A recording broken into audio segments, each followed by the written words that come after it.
పాల్ట నుంచి విజయవాడ వరద బాధితులకు ఏపీ ప్రభుత్వం నష్టపరిహారం పంపిణీ చేసింది. కనీవిని ఎరుగని వరదల తాకిడికి తీవ్రంగా నష్టపోయిన విజయవాడ వరద బాధితులకు ప్రభుత్వం భారీ పరిహార ప్యాకేజీ ప్రకటించింది. ఇక 2-3 రోజుల్లోనే బాధితుల బ్యాంకు ఖాతాలకు జమ చేస్తామని ఏపీ సీఎం చంద్రబాబు తెలియజేశారు. వరదల్లో మునిగిన ఇళ్లలో గ్రౌండ్ ఫ్లోర్ లో ఉన్న వారికి ప్రతి కుటుంబానికి 25,000 రూపాయలు ఇస్తారు. ఆ పై అంతస్తులో ఉన్న వారికి వారు పడిన ఇబ్బందులకు పని పోయినందుకు పరిహారంగా ప్రతి కుటుంబానికి 10,000 అందిస్తారు. పరిహారం ఇళ్లలో ఎవరు ఉంటే వారికే ఇస్తామని, అద్దెకు ఉండేవారు ఉంటే వారికే వర్తిస్తుంది అని స్పష్టంగా ప్రకటించారు.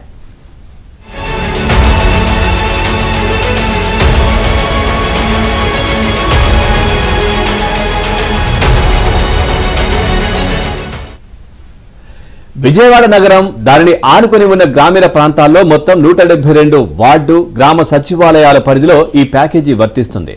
షాపులు ఇతర వాణిజ్య సంస్థలకు వాటిల్లిన నష్టం ఎక్కువగా ఉండడంతో వాటికి వేరే ప్యాకేజీ ప్రకటించారు. చిన్న కిరాణా షాపులు, టీ కొట్టుకు 25,000, వ్యాపారం కింద నమోదై 40 లక్షల లోపు టర్నోవర్ ఉన్న వాణిజ్య సంస్థలకు 7,000, 40 లక్షల నుంచి 1,50,00,000 వరకు టర్నోవర్ ఉన్న షాపులకు 1,00,000, అంతకు పైన టర్నోవర్ ఉన్న వాణిజ్య సంస్థలకు 1,50,000 రూపాయలు పరిహారంగా ఇస్తారు. ద్విచక్ర వాహనాల రిపేర్లకు 3,000 ఇస్తారు. ఆటోలకు 10,000 ఇస్తారు.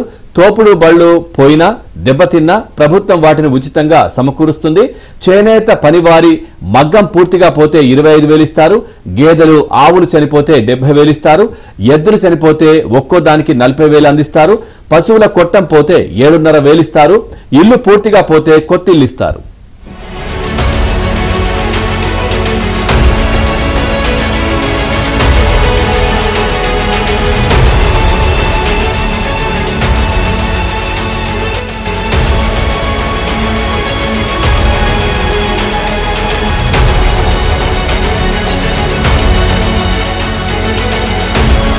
మా కరెస్పాండెంట్ సత్యాన్ని అడిగి తెలుసుకుందాం. సత్య, ఒకవైపు ఈ రోజు ఏపీ కేబినెట్ సమావేశం నిర్వహించనుంది. ఈ సమావేశంలో పలు విషయాలకు సంబంధించి చర్చలు అయితే రానున్నాయి. అలాగే పంట నష్టానికి అంటే ఈ వరదలకు సంబంధించి ఎవరెవరైతే నష్టపోయారో, ఏ విధంగా నష్టపోయారో వారందరికీ కూడా పరిహారం చెల్లించనున్నట్లుగా తెలుస్తుంది. ఓవరాల్ గా 2 అంశాలకు సంబంధించి అప్డేట్స్ ఏంటి?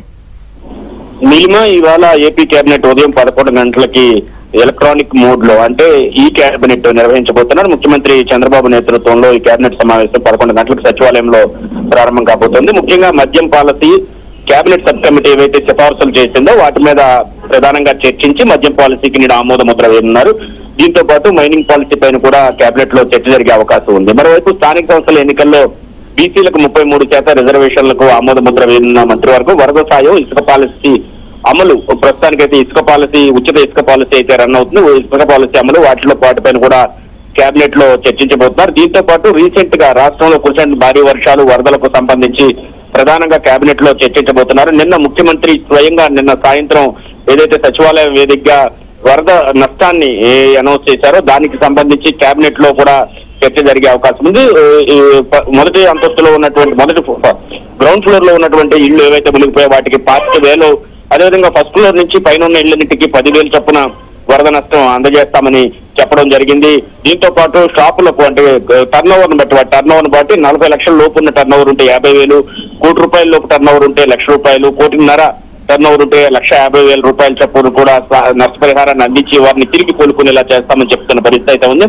అదేవిధంగా బాధితులకు బ్యాంకుల నుంచి కొత్తగా రుణాలు అందించడం, దాన్ని కూడా చాలా లిబరల్ గా రుణాలు అందించాలని కూడా బ్యాంకులను ఇప్పటికే ఆదేశించినట్టుగా కూడా చెప్పుకోవడం జరిగింది. పంట నష్టానికి ఎకరానికి 10,000 నుంచి 14,000 వరకు కూడా నష్టపరిహారం అందించేందుకు సిద్ధంగా ఉన్నామని చెప్తున్న పరిస్థితి. మరోవైపు అద్దెకు ఉండే వారికి మాత్రమే ఈ పరిహారం అందుతుంది, కౌలు రైతులకు మాత్రమే ఈ పరిహారం అందుతుందని కూడా ముఖ్యమంత్రి నిన్న స్పష్టం చేశారు. గేదెలు, ఆవులు చనిపోతే 50,000, రాష్ట్రంలో మిగిలిన చోట వరదకు గురైన వారికి కుటుంబానికి 10,000 చొప్పున పరిహారం అందిస్తామని కూడా ముఖ్యమంత్రి నిన్న ప్రకటించారు. చరిత్రలో కన్నీ విని ఎరుగిన విధంగా ఏదైతే ఈ సాయం అనేది అందిస్తున్నామని చెప్పారు. మొత్తం 172 వార్డు గ్రామ సచివాలయాల్లో ఈ ప్యాకేజీ వర్తిస్తుందని కూడా పేర్కొనడం జరిగింది. ఈ ప్యాకేజీ పట్ల అటు లబ్ధిదారులు ఎవరైతే ఉన్నారో, ఎవరైతే ఈ పరిహారం సాయం రూపంలో అందుకుంటున్నారో వారందరూ కూడా సంతృప్తిని వ్యక్తం చేస్తున్నారు. హెక్టారు పత్తికి 25,000, వేరుశెనగకు 25,000, వరికి 25,000, చెరుకు 25,000, సజ్జకు 15,000, మినుముకు 15,000, పెసరకు 15,000, మొక్కజొన్నకు 15,000, రాగికి 15,000, కందికి 15,000, అదేవిధంగా పొగాకు 15,000, ఆముదంకు 15,000, జూటుకు 15,000, కొర్రలకు, సామలకు 15,000 చొప్పున సాయం అందిస్తామని చెప్పారు. అదే సమయంలో కూరగాయలు అదే ఇతర పంటలకు కూడా అంటే అరటికి 35,000, ఉద్యానవన పంటలు అయినట్టు అరటికి, పసుపుకు 35,000, కూరగాయలకు 25,000, తమలపాకు 75,000, మిర్చికి 35,000, బొప్పాయికి 25,000, టమాటాకి 25,000, జామకు 35,000 చొప్పున ఈ రకంగా పరిహారాన్ని భారీ ఎత్తున అందించేందుకు సిద్ధమయ్యారు.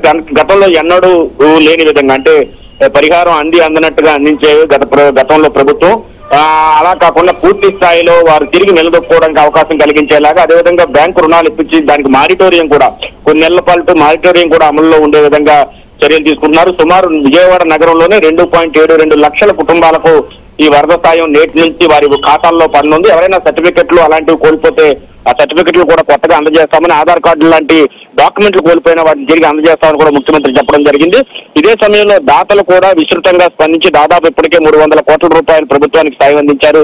మరింత సాయం కూడా రాబోతుందని కూడా ముఖ్యమంత్రి ప్రకటించారు. కాబట్టి ఓవరాల్ గా తీసుకుంటే వరద బాధితులకు సంపూర్ణంగా సాయం అందించేందుకు ప్రభుత్వం అయితే ముందడుగు వేస్తున్న పరిస్థితి అయితే ఉంది. సత్య.